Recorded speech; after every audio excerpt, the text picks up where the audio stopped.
An art collector bought an unknown painting attributed to Rembrandt and had it cleaned. This ruined the picture and caused him significant embarrassment, but the public was both impressed and amused. Why? I'll read it again. An art collector bought an unknown painting attributed to Rembrandt and had it cleaned. This ruined the picture and caused him significant embarrassment, but the public was both impressed and amused. Why? I would feel like the alteration he made to the painting created a whole different scene that the public was like, oh, that's new. I didn't expect that. So maybe it was a pleasant surprise to the public. We're all thinking the Monkey Jesus painting, right? Yeah. We're all thinking that painting of Jesus that got cleaned up and is now more famous because of the bad restoration job. Yeah.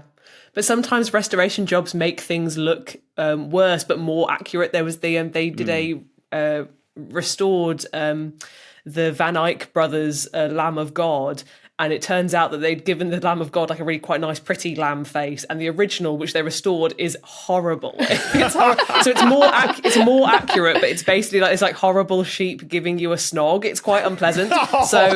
So sometimes the restorations do make it more accurate but worse. Lateral, a horrible sheep giving you a snog. Oh, beautiful. Is it that? Is it that like that there was? Is it that like there was a reveal of a crazy face, or like the original looked way freakier or weirder? There was a reveal. The question says attributed to Rembrandt. Mm-hmm. So it wasn't. Maybe it was something like crap underneath, and like some sort of like finger painting situation, and a fake or a forgery. Yeah. Ooh. Carry on.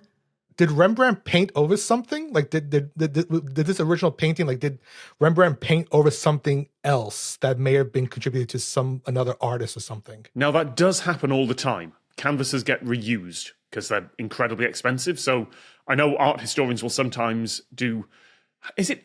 I'm going to use the wrong terms, but X-ray the paintings and investigate the paintings to find out what was hidden underneath on the old version. But if it's attributed to Rembrandt, maybe it was just painted over something that was absolutely not a Rembrandt. I liked where you were going with forgeries, Tom. Okay. Forgeries. The cleaning must have revealed that it was a forgery. Mm-hmm. But it didn't. But there was I don't know how. I'm thinking like, did it show really like that there'd been copy marks underneath or some kind of tracing situation?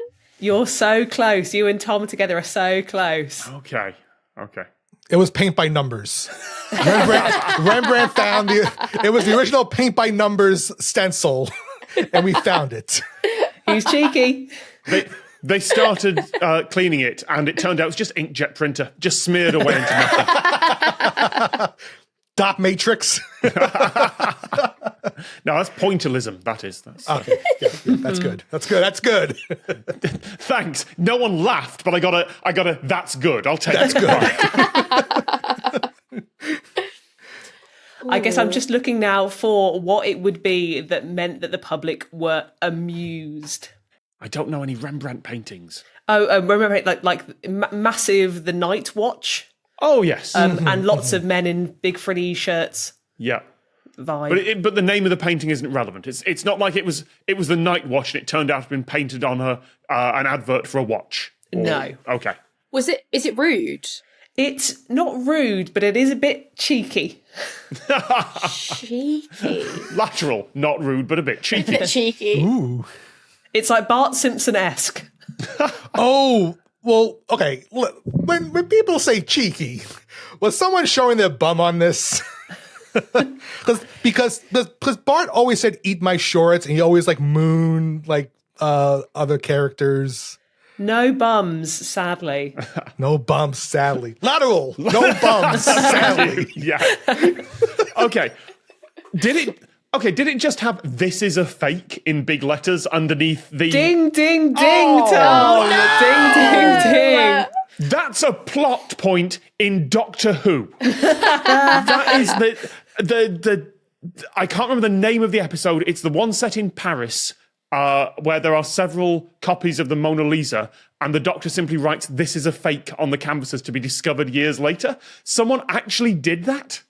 Yes, so Tom Keating, who was a very famous British art restorer who basically became a bit disenchanted with the art world, selling, only thinking about art as a sort of a financial investment. He turned to become one of the UK's sort of most famous forgers of art. And he's self-taught, and he's like amazing, and makes all these paintings that now actually hold some value because they're by him.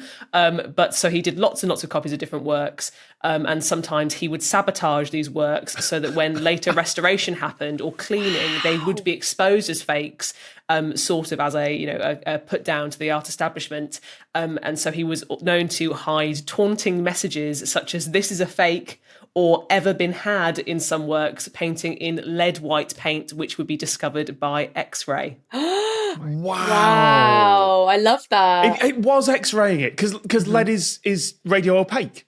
So the minute you put it in the X-ray, you get this incredible... Oh, the look on that technician's face. Yeah.